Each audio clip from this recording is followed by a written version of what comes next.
আল্লাহ পাক রব্বুল আলামিন আপনাকে আমাকে দুনিয়া পাঠাইলেন আল্লাহর গোলামি করার জন্য, আল্লাহ রাসূলের আদর্শ মানার জন্য, আল্লাহ রাসূল আদর্শ মোতাবেক জীবনটা গঠন করার জন্য। আল্লাহ পাক রব্বুল আলামিন বলেন, গোলাম আমি আল্লাহর কুদরতি কদমে সিজদা দেওয়া যেমন তোমার উপর ফরজ করে দিলাম, ওয়াকাদা রাব্বুকা আল্লা তা'বুদু ইল্লা ইয়াহু ওয়া বিল ওয়ালিদাইনি ইহসানা। আমি আল্লাহর কদমে সিজদা করা যেমন তোমার উপর ফরজ করে দিলাম, ওইরকম ভাবে আমি আল্লাহর গোলামির পরে তোমার পিতা মাতার খেদমত করাও তোমার উপর আমি আল্লাহ ওয়াজিব করে দিলাম। ওয়া বিল ওয়ালিদাইনি ইহসানা। আল্লাহ পাক সঙ্গে সঙ্গে বলেছেন, একটু দূরে বলেন না, একটু দূরে বলেন নাই, আল্লাহ বলেন আমার গোলামি করবা, সাথে আল্লাহ বললেন পিতা মাতার খেদমত করবা। কে বলেছে? জোরে বলেন, আরো জোরে বলেন, কে বলেছে? আল্লাহ বলেছে। আল্লাহ বলেছে পিতা মাতার খিদমত করা সন্তানের উপরে আল্লাহ পাক রব্বুল আলামিন ওয়াজিব করে দিয়েছে। আল্লাহ রাসূল সাল্লাল্লাহু আলাইহি সাল্লাম তিনি বলেছেন, রিজা রব্বি ফি রিজাল ওয়ালিদাইন ওয়া সাকাতু রব্বি ফি সাকাতিল ওয়ালিদাইন।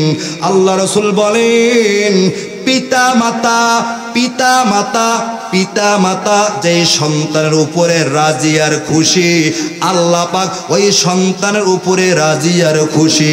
পিতা মাতা যে সন্তানের উপরে অসন্তুষ্ট, আল্লাহ পাক রব্বুল আলামিন ওই সন্তানের উপরে অসন্তুষ্ট। কে বলেছে? বিশ্বনবী সাল্লাল্লাহু আলাইহি সাল্লাম। এদিকে আল্লাহ পাক রব্বুল আলামিন বলেন, আমি আমার বন্ধুর জবানে সত্য মিশিয়ে দিয়েছি। বন্ধুর জবান থেকে যা কিছু বের হয় সব সত্য বের হয়, সব সত্য বের হয়, সব সত্য বের হয়। ওখান থেকে যারা পরিমাণ মিথ্যাও বের হয় না। আল্লাহ রাসূল বলেন পিতা মাতা সন্তানের উপরে রাজি আর খুশি, আল্লাহ রাজি আর খুশি। পিতা মাতা সন্তানের উপরে অসন্তুষ্ট হয়ে গেলে আল্লাহ পাক রব্বুল আলামিন ওই সন্তানের উপরেও অসন্তুষ্ট হয়ে যায়। একজন মুরাব্বি সাহাবী তার একটা যুবককে ধরিয়া আল্লাহ রাসূলের দরবারে চলে আসলেন।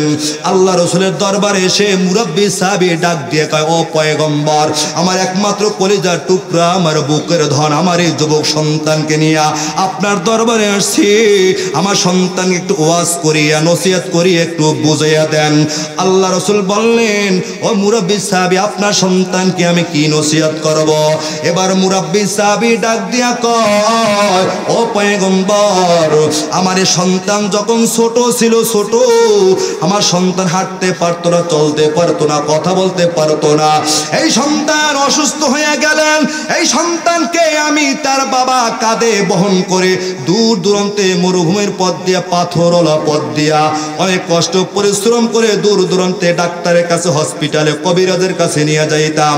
আমি বাজারে যাইতাম, সন্তানের জন্য সুন্দর সুন্দর পোশাক কিনিয়ে আনিয়ে ওকে পরিধান করাইতাম। তাকাই দেখতাম বড় মজা লাগছে, আনন্দ লাগতো আমার। বাজার থেকে সুন্দর সুন্দর মজা কিনিয়া আমার সন্তানকে আমি খাওয়াইতাম। আমার সন্তান মজা করিয়া ঠোঁটটা নাড়াইয়া খাইতো। তাকাই দেখতাম বড় মজা লাগতো, বড় আনন্দ লাগতো। এই সন্তান বলার আগে তার সামনে আমি ভালো ভালো জিনিসগুলো রেডি করে রাখতাম। ও ছিল বড় মিসকিন, ওর পকেটে ওই দিন টাকা ছিল না, আমার পকেটে ছিল ওই দিন টাকা। আমি ছিলাম যুবক, আমার পকেটে টাকা ছিল, আমি ছিলাম ধনী। আমার সন্তান ছিল মিসকিন, অসহায়। আজকে পুরো পাল্টাই গেল, আমি হয়ে গেলাম মিসকিন, আমার সন্তান হয়ে গেল আজকে যুবক। ওর পকেটে আজকে টাকা আছে, আমার পকেটে টাকা নাই। ওই দিন আমার পকেটের টাকাগুলো ওর পিছনে আমি খরচ করেছি, আমার কষ্ট লাগে নাই, আমার ভালো লাগছে। কিন্তু আজকে আমি মিসকিন হয়ে গেলাম, আমার পকেটে কোনো টাকা নাই। আজকে ওর পকেটের টাকা ও কামাই করতে পারে, আজকে ওর পকেটের টাকাগুলো আমার পিছনে খরচ করতে ওর কষ্ট লাগে। ওর টাকা দিয়ে আমাকে একটা লুঙ্গি কিনে দেবে, জামা বানাই বানিয়ে দেবে, ওর বড় কষ্ট লাগে টাকা খরচ করতে। ওই দিন আমার পকেটের টাকাগুলো ওর পিছনে আমি খরচ করেছি, আমার কষ্ট লাগে নাই, উল্টা আমার মজা লাগছে আর মজা লাগছে। ও পয়গম্বর, আজকে আমি ফকির হয়ে গেলাম, মিসকিন হয়ে গেলাম, বড় দুর্বল, কাজ করতে পারি না, টাকা নাই, কত কিছু, বুড়া মানুষ, কত কিছু আমার খাইতে ভালো করে খাইতে মনে চায়, কিন্তু চোখ দিয়ে দেখি টাকা নাই, কিনতে পারি না, খাইতে পারি না। ওর টাকা আজকে আমার পিছনে খরচ করতে চায় না, আমাকে কিছু কিনিয়েও দেয় না। আর ওই দিন আমি বাজার, আল্লাহ রাসূল শুনিয়া ডাক দিয়া কয়, রে যুবক, আমি হইলাম রহমাতুল লিল আলামিন, আখিরি জামানার পয়গম্বর মুহাম্মদুর রাসূলুল্লাহ সাল্লাল্লাহু আলাইহি ওয়াসাল্লাম। হে যুবক, আমি যা কিছু বলতেছি সত্য বলতেছি, সত্য বলতেছি, কানটা লাগাইয়া শোন রে যুবক। আনতা ওয়া মালুকা লিআবিকা, তোমার টাকা পয়সা শক্তি সামর্থ্য যা কিছু আছে কিছুই তোমার না, কিছুই তোমার না, কিছুই তোমার না, সব কিছু তোমার মার আর তোমার বাবার, পিতা মাতার পিছনে টাকা পয়সা খরচ করে করে পিতা মাতাকে রাজি আর খুশি করবি। আল্লাহ রাসূল ওয়াজ করিয়া দিলেন। এইদিকে পয়গম্বর বলেন, আল জান্নাতু তাহতা আকদামিল উম্মাহাত, পিতা মাতার পায়ের নিচে হলো সন্তানের জান্নাত, পিতা মাতার পায়ের নিচে সন্তানের জান্নাত। কোন পিতা মাতা? জন্মদাতা পিতা মাতা, শ্বশুর শাশুড়ি নয়, শ্বশুর শাশুড়ি পায়ের তলে জান্নাত নয়, জান্নাত হলো নিজের জন্মদাতা মা আর বাবারও পায়ের নিচে। পয়গম্বর আরবি বলেন, আল্লাহ রাসূল বলেন, ও সাহাবীরা, পিতা মাতার চেহারার দিকে যদি একবার মায়া নজরে তাকাও, একটা কবুল হজের সওয়াব সঙ্গে সঙ্গে আমলনামায় উঠিয়ে যায়। আরো আসতে বলেন সুবহানাল্লাহ। হজ করতে হলে 7 লক্ষ টাকার প্রয়োজন। কার আছে এমন সম্বল 7 লক্ষ টাকা নিয়ে মক্কায়? তারপর হজটা কবুল হবে কিনা কোনো গ্যারান্টি নাই। সুদের টাকা না ঘুষের টাকা, তার কোনো গ্যারান্টি নেই। আজকে তো সুদে 6 লাভ, ধানের পার টাকা লাগে, চালের পার টাকা লাগে, সুদ আর সুদ ভরপুর হয়ে গেল। ওরে ভাই, সুদ খাইয়া যদি তোমার বডির মধ্যে 1 ফোঁটা রক্ত হইয়া যায়, পয়গম্বর বলেন, সোনার মদিনায় পয়গম্বর ঘুমিয়ে আছেন, উম্মতের দরদি, ওলামায়ে কেরামদের গালি দিলে কোনো লাভ হবে না। ওলামায়ে কেরাম তো পয়গম্বরের কথাগুলো পৌঁছে দিতেছেন। ওলামায়ে কেরামদের গালি দেওয়া মানে বিশ্ব নবীকে গালি দেওয়া, আর বিশ্ব নবীকে গালি দেওয়া মানে বেঈমান হয়ে যাওয়া। পয়গম্বর বলেন, সুদ খাইয়া যদি বডির মধ্যে 1 ফোঁটা রক্ত তোমার হয়ে যায়, ওই বডি মালিকের জান্নাতে যাবে না, যাবে জাহান্নামের আগুনের মধ্যে জ্বলবে। 1 টাকা পরিমাণ যদি কেউ সুদ খায়, আল্লাহ রাসূল কয়, নিজের জন্মদাতা মায়ের সঙ্গে 36 বার জিনা করার পাপ আমলনামায় উঠিয়া যায়। জবানে আওয়াজ করে জোরে বলেন নাউযুবিল্লাহ। 1 টাকা পরিমাণ সুদ খাইলে নিজের মায়ের সঙ্গে 36 বার জিনা করার পাপ। যত বড় লম্পট, যত বড় বেঈমান, যত বড় খারাপ মানুষ দুনিয়ায় থাকুক না কেন, কশিন কাল নিজের মায়ের দিকে বাঁকা নজরে কেউ তাকাইতে সাহস পাবে না। কতক্ষণ ঠিক কিনা? ওই বেহায়া নজরে, নির্লজ্জ নজরে মায়ের দিকে একবারও তাকানোর সাহস পাবে না। কিন্তু 36 বার জিনা করার পাপ 1 টাকায় সুদ খাইলে। কার আছে হালাল টাকা? 7 লক্ষ টাকা লাগবে বর্তমানে হজ করতে গেলে, 6 থেকে 7 লক্ষ টাকা। তারপর তোমার নিয়তটা ভালো আছে কিনা তা তো বলা যায় না, হজটা কবুল হবে কিনা, ঠিক মতো কাজগুলো করতে পারলা কিনা বলা যায় না, কবুল হবে কিনা গ্যারান্টি নাই। নিজের ঘরের মধ্যে পিতার মাতা আছে, পয়গম্বর বলেন, মার বাবার দিকে মহব্বতের নজরে একবার তাকাইবেন। ওর এলাকার যুবক ঘরের মধ্যে জান্নাত আর ঘরের মধ্যে জাহান্নাম। মা বাবার দিকে মায়ের নজরে একবার তাকাইবা, একটা কবুল হজের সব আমলনামায় উঠিয়া গেল। সাহাবায়ে কেরাম ছিলেন বড় পাগল, জান্নাতের বড় পাগল ছিলেন, নেকি অর্জন করার বড় পাগল ছিলেন। সাহাবায়ে কেরাম ডাক দিয়ে বলেন, পয়গম্বর দুইবার তাকাইলে কি হবে? পয়গম্বর বলেন, দুইবার তাকাইলে দুইটা কবুল হজের সব উঠিয়ে গেল। তিনবার তাকাইলে কি হবে? পয়গম্বর বলেন, তিনবার তাকাইলে তিনটা কবুল হজের সব আমলনামায় উঠিয়ে গেল। চারবার তাকাইলে কি হবে? পয়গম্বর বলেন, চারবার তাকাইলে চারটা কবুল হজের সব উঠিয়ে যাবে। পয়গম্বর বলেন, 100 বার দৈনিক তাকাইবা, 100 কবুল হজের সব আমলনামায় উঠিয়ে গেল। প্রত্যেক দিন 1 লক্ষ বার মায়ের দিকে বাবার দিকে মায়ার নজর দিয়ে তাকাইবি রে যুবক, 1 লক্ষ কবুল হজের সব আমলনামায় উঠিয়ে গেল। দৈনিক 1 কোটি বার যদি মা বাবার চেহারার দিকে কোন সন্তান মোহব্বতের নজরে তাকায়, 1 কোটি কবুল হজের সব আমলনামায় উঠিয়ে যায়। শ্বশুর শাশুড়ির চেহারার দিকে 1 কোটি বার তাকাইলে একটা নফল হজের সব আমলনামায় উঠবে? আরো জোরে উঠবে? উঠবে না। আজকে শ্বশুর শাশুড়িকে এমন সম্মান কিছু যুবক দেখায়, মাকে সরাইয়া মায়ের চেয়ারে শ্বশুর শাশুড়িকে বসাইয়া দেয়, আর মা আর বাবাকে সিটকে ধরে ফেলাইয়া দেয়।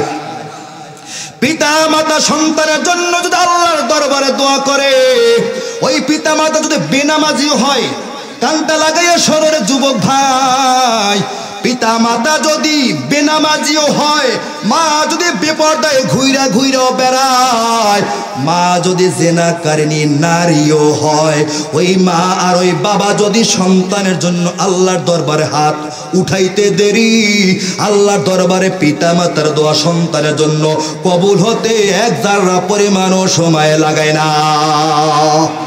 পিতা মাতার দোয়ার মধ্যে এমন পাওয়ার, এমন পাওয়ার, এমন পাওয়ার আল্লাহ পাক রব্বুল আলামিন রেখেছেন। পিতা মাতা সন্তানের জন্য দোয়া করতে দেরি, পিতা মাতার দোয়া ডাইরেক্ট আসমানে কবুল হয়ে যায়। আজকে প্রত্যেকটা মানুষ যে বড় হয়েছে, চাকরি পেয়েছো, টাকা পয়সার মালিক হয়েছো, গাড়ি বাড়ির মালিক হয়েছো, পিতা মাতার দোয়া ছাড়া জগতে কেউ বড় হইতে পারে না। পিতা মাতার মতো এমন দামি সম্পদ জগতে একটাও নাই। আমাদের যাদের পিতা মাতা এখনো জীবিত, আপনার আমার কপাল ভালো, কপাল ভালো। বাড়ি গিয়ে তাকাইবো, কবুল হজের সব হয়ে যাবে। আমাকে নিয়ে যদি আপনি আঙ্গুল কমলা বেদানা খাওয়ায়া 1000 দোয়া করেন, আমার দোয়া কবুল হবে কিনা কোনো গ্যারান্টি নাই। কিন্তু পিতা মাতা আপনার জন্য দোয়া করবে, ডাইরেক্ট কবুল হয়ে যাবে। পিতা মাতাকে কমলা খাওয়ানো লাগবে না, বেদানা খাওয়ানো লাগবে না, আঙ্গুর খাওয়ানো লাগবে না। পিতা মাতার সঙ্গে মিষ্টি ভাষায় কথা বলবেন, ভালোভাবে একটু মা বাবার সঙ্গে কথা বলবেন, দেখবেন পিতা মাতার কলিজা খুশিতে ভরে যাবে। কতক্ষণ ঠিক কিনা? পিতা মাতা খাইতে চায় না, পিতা মাতা পড়তে চায় না, খাবার চায় না, পিতা মাতা চায় সন্তানের ব্যবহার। সন্তান ভালো একটু ব্যবহার করবে, পুত্রবধূ ভালো একটু ব্যবহার করবে। এটাই মুরাব্বিরা যারা আছেন তারা এটাই চান। পিতা মাতা এমন দামি এক সম্পদ, যার পিতা মাতা অন্ধকার কবরে চলে গেল, দামি সম্পদ থেকে মাহরুম হয়ে গেল। আল্লাহ রাসূল সাল্লাল্লাহু আলাইহি সাল্লাম বলেন, এই দুনিয়ার মধ্যে একটা মাত্র নার্স আছে, কোনো পারিশ্রমিক ছাড়া যিনি প্রস্রাব পায়খানা পরিষ্কার করেন, যার নাকের মধ্যে কোনো ঘেরাম যায় না, দুর্গন্ধের ঘেরাম যায় না, ছিটকে ফেলাই দেয় না, তাহলে আপনার আমার মা। স্বার্থ ছাড়া লালন পালন করে আপনার আমার মা।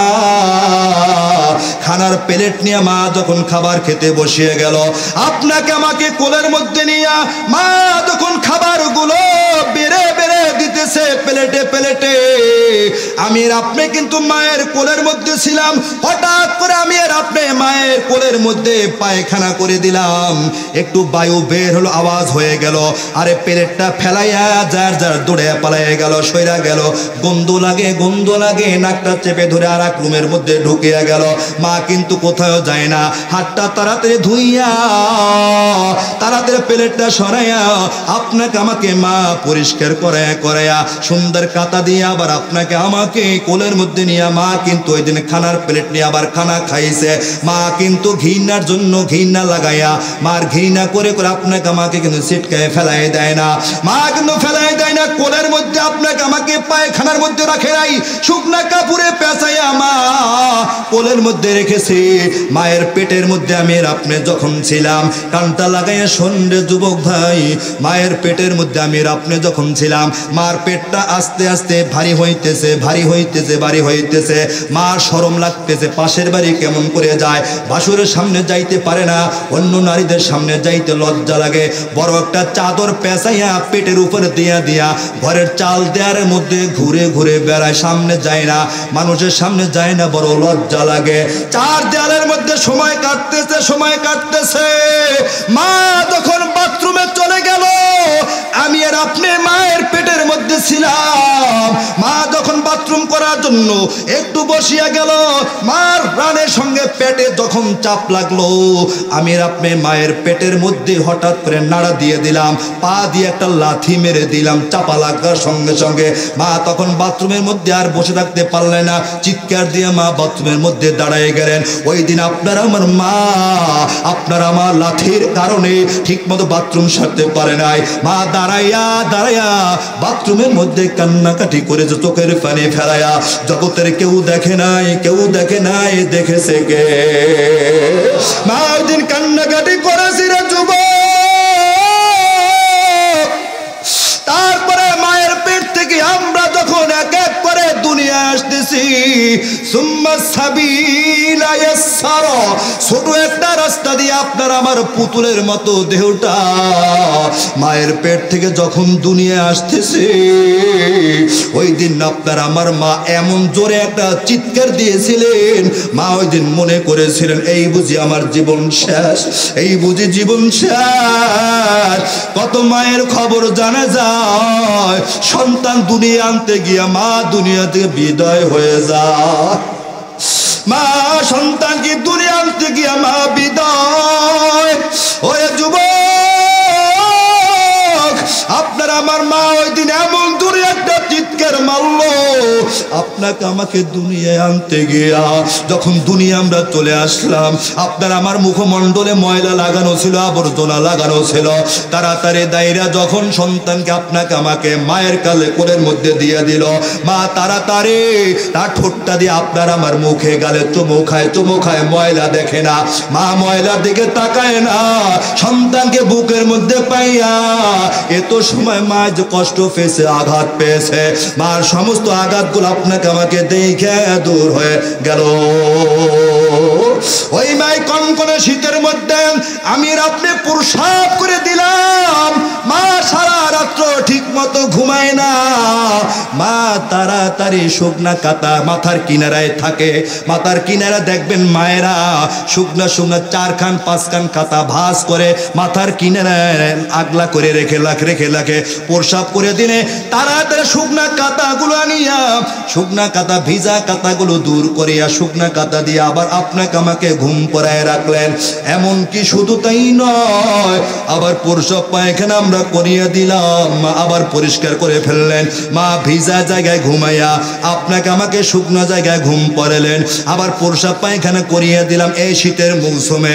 মা তখন আপনাকে আমাকে টান মারিয়া বুকের উপর ঘুম পড়ায় আর ডাক দিয়ে বলে, সন্তান আমি মা সারা রাত এই কনকনে ঠান্ডার মধ্যে কষ্ট করব, এরে সন্তান তোমাকে যারা পরিমাণ কষ্ট দিতে আমি মা পারবো না। আরে একটা গরু জবাই করলে যেমন রক্ত বের হয়, রক্তাক্ত হইয়া যায়, আমি আর আপনি যখন দুনিয়া আসতেছিলাম ওই দিন আপনার আমার মাও কিন্তু রক্তাক্ত হয়ে গিয়েছিল।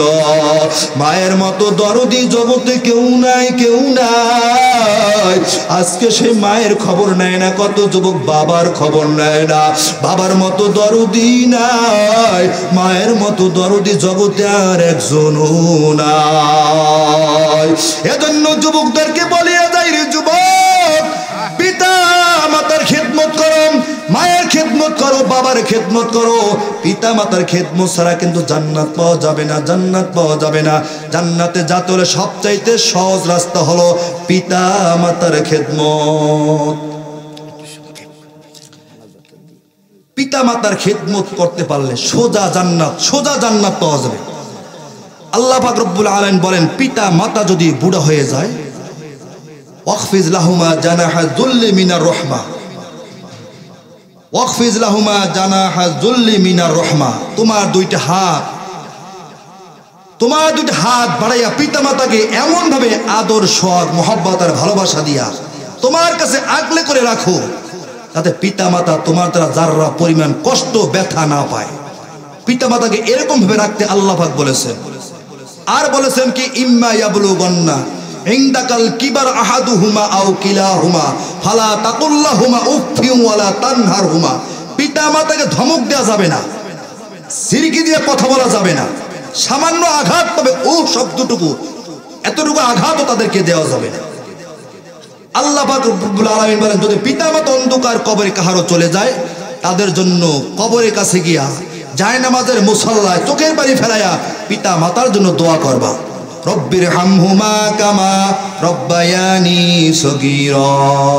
আল্লাহ শিখাই দিয়েছেন, আল্লাহর কাছে দোয়া করবা। আল্লাহ, আমরা যখন ছোট ছিলাম পিতা মাতা আমাদের যেমন লালন পালন করেছে, আজকে আমাদের পিতা মাতাকেও ওইরকম ভাবে তুমি মোহব্বত করে ভালোবাসা দিয়া অন্ধকার কবরে রেখো।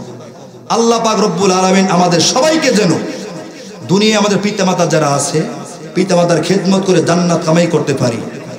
আর সাহাবায়ে কেরাম যেমন ভাবে আল্লাহ রাসূলকে অনুসরণ করে নিজেকে বিলিং মিটাইয়া দিয়া দুনিয়া থেকে আল্লাহর ওলি হয়ে গিয়েছেন, দুনিয়া থেকে আখিরাত অর্জন করতে পারছেন, আল্লাহ পাক আমাদেরকেও যেন ওইরকম ভাবে সোনার মদিনা রং লাগাইয়া দুনিয়া থেকে আখিরাতের সম্বল জোগাড় করতে পারি। আল্লাহ পাক আমাদের সবাইকে তৌফিক দান করুন, সকলে বলে আমিন।